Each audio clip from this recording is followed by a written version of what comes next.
Tama na. Rep. Dalawang intentional, minus. Minus mo siya.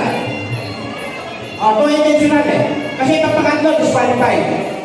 -1. Kaya may punishment. Yan, para susunod, ingat.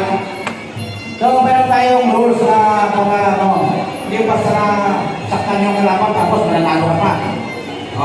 Kung sana kung tinamaan mo sa proper, pero pag may gun point,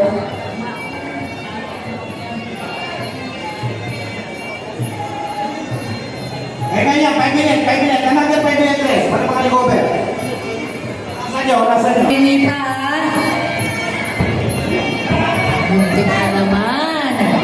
Muntik, ang takas ng ano niya. Pagbagsak nun, ano na naman sa ano yun? Sa Merry Christmas. Ingat.